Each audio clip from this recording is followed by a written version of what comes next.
En los rincones más oscuros de la tradición popular, existe una entidad que no se menciona a la ligera, una sombra que recorre las noches silenciosas y que se alimenta del miedo infantil. Su nombre ha cruzado generaciones como un susurro prohibido, el cucuy. Para muchos es un cuento, una advertencia de los padres para que los niños duerman temprano. Pero para quienes lo han visto, su existencia es una maldición que arrastra consigo a quienes tienen la desgracia de cruzarse en su camino. Esta es la historia de un pueblo que nunca volvió a dormir tranquilo después de que el cucuy despertara de su letargo. El pueblo de San Bartolo, perdido entre montañas y caminos de tierra, parecía condenado al olvido. Pero lo que realmente lo marcaba era la constante desaparición de niños durante las noches más oscuras. Los habitantes murmuraban que había un mal antiguo escondido entre los árboles, un mal que nunca había sido expulsado. Nadie se atrevía a nombrarlo en voz alta, porque se decía que pronunciar su nombre era invitarlo a tu puerta. Todo comenzó una noche en la que Clara, una niña de apenas 8 años, no volvió a casa. Su madre juraba haberla dejado dormida, pero cuando despertó en la madrugada la cama estaba vacía y la ventana abierta, con marcas de garras en el marco de madera. El pueblo entero se movilizó, pero no encontraron ni rastro. Solo un susurro entre los árboles, un gemido grave, un canto hueco, como un lamento sin alma. Algunos aseguraban haber escuchado el eco de una voz profunda diciendo el nombre de la niña. Los ancianos recordaron entonces lo que habían jurado enterrar en el pasado. Una criatura deforme, mitad sombra y mitad carne, que acechaba a los pequeños desobedientes. Un demonio que no mataba de inmediato, sino que se los llevaba a un lugar donde las almas quedaban atrapadas, gritando eternamente. El cucuy no era solo un mito, era una presencia que reclamaba sacrificios. Entre los más escépticos estaba Julián, un joven que había regresado al pueblo después de años en la ciudad. No creía en cuentos de brujas ni en demonios. Sin embargo, todo cambió cuando su propio sobrino desapareció. El niño se había escondido debajo de la cama por miedo a las historias, y desde allí juró haber visto 2 ojos rojos mirándolo desde el rincón oscuro de la habitación antes de ser arrastrado. Desesperado, Julián buscó a don Esteban, el hombre más viejo del pueblo, quien le reveló la verdad que todos temían. El cucuy no solo era real, sino que había sido invocado siglos atrás por una secta que adoraba a los demonios de la noche. El árbol viejo en el centro del pueblo, retorcido y marchito, era el altar donde se había hecho el pacto. Mientras ese árbol permaneciera en pie, el cucuy tendría acceso al mundo de los vivos. Movido por la rabia, Julián decidió enfrentarlo. Esa noche llevó consigo una linterna y un cuchillo, convencido de que podía salvar a su sobrino. Caminó hasta el árbol maldito, donde el aire se sentía más pesado y el silencio era antinatural. Al llegar, escuchó un murmullo gutural, una risa que parecía provenir de todas partes. Entre las raíces emergió la silueta del cucuy, un cuerpo encorvado, piel gris cubierta de grietas, garras afiladas y un rostro deformado con una boca imposible de cerrar. Sus ojos ardían como brasas. Julián intentó enfrentarlo, pero pronto comprendió que su fuerza era inútil contra algo tan antiguo. El cucuy no se lanzó a matarlo, sino que habló. Su voz retumbaba como un eco demoníaco, diciendo que cada generación debía pagar con sangre de niños para que el pueblo siguiera existiendo. Era un pacto sellado con el diablo, y si alguien rompía ese pacto, todo San Bartolo ardería en maldición. El joven cayó de rodillas, pero en ese instante escuchó los gritos de su sobrino detrás de la criatura. Decenas de pequeñas figuras, sombras deformadas de niños, lloraban atrapadas en una dimensión de oscuridad detrás del árbol. Julián comprendió que debía elegir, aceptar el pacto y sacrificar más niños, o romperlo para siempre, arriesgándose a condenar al pueblo entero. Con un último esfuerzo, levantó el cuchillo y lo hundió en las raíces del árbol.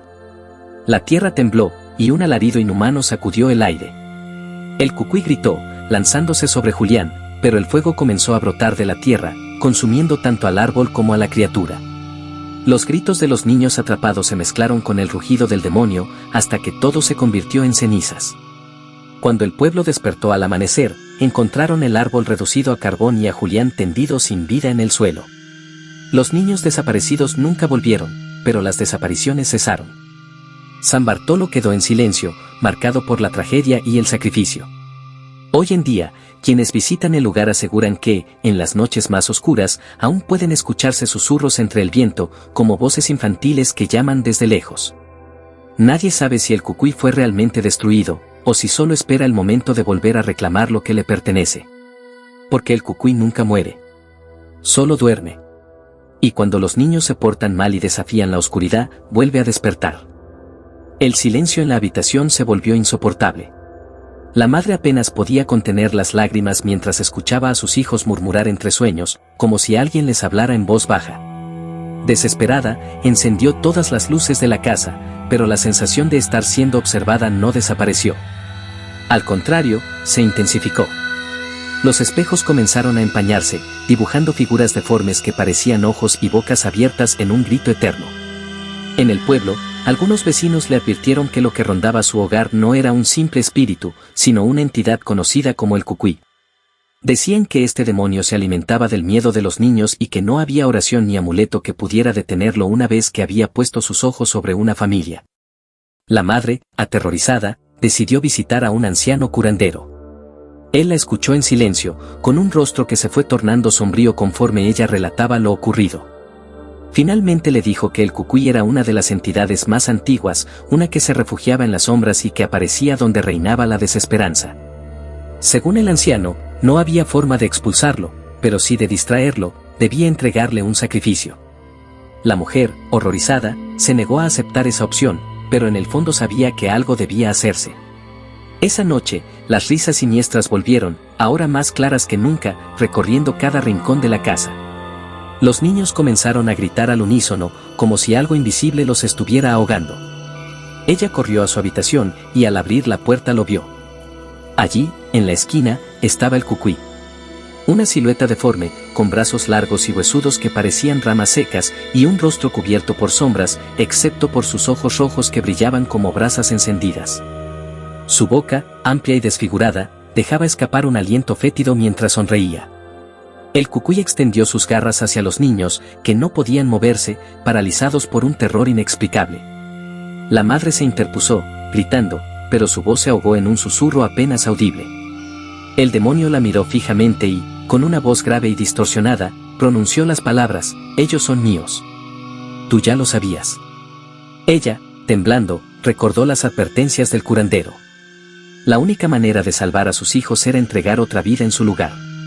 ¿Pero a quién? Esa pregunta retumbaba en su mente mientras el cucuy se acercaba más, arrastrando sus garras contra las paredes, dejando marcas negras que parecían quemaduras. Fue entonces cuando el demonio se detuvo y olfateó el aire, como un animal hambriento. Luego giró su cabeza hacia ella y sonrió.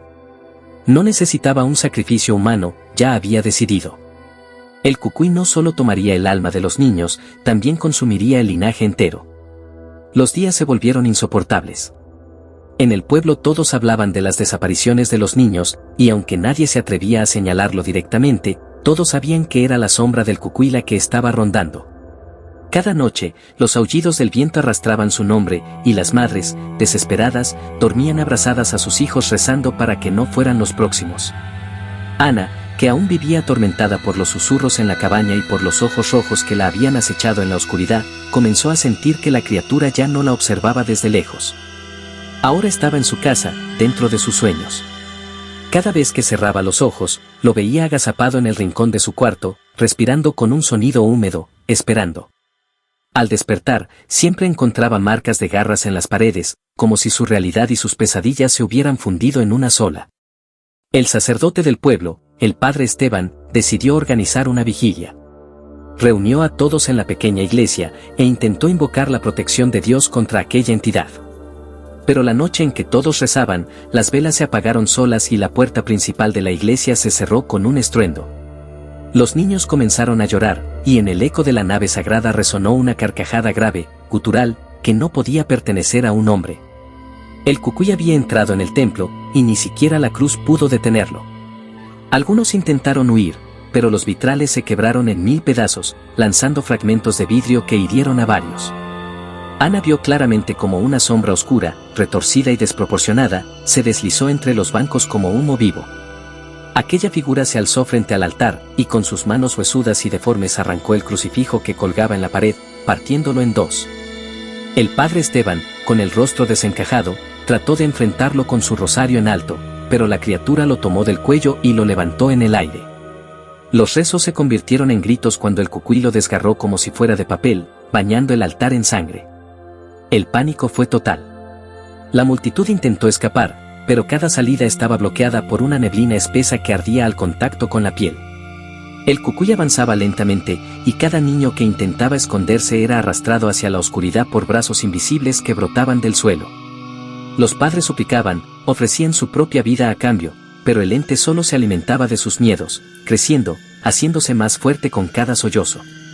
Ana comprendió que no podían derrotarlo. La única forma de detener aquella maldición era entregarse voluntariamente.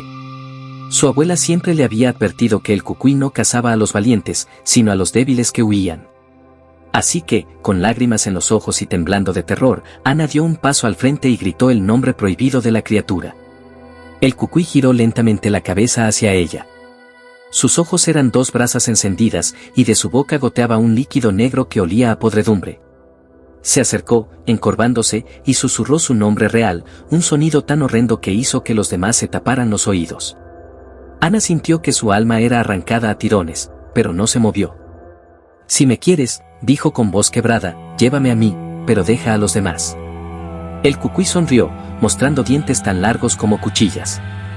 Extendió su mano cadavérica y tocó su frente. En ese instante, Ana vio miles de rostros atrapados en su sombra, niños llorando, padres suplicando, almas que jamás descansarían. Sintió como su cuerpo se desvanecía, fundiéndose con aquella oscuridad infinita.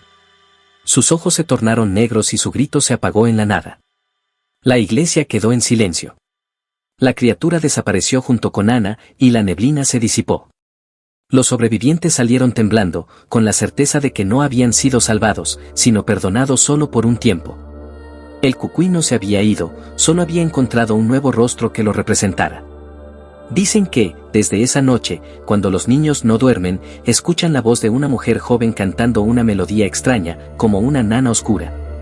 Y si no obedecen, en la penumbra del cuarto aparece su silueta, con ojos huecos y una sonrisa torcida.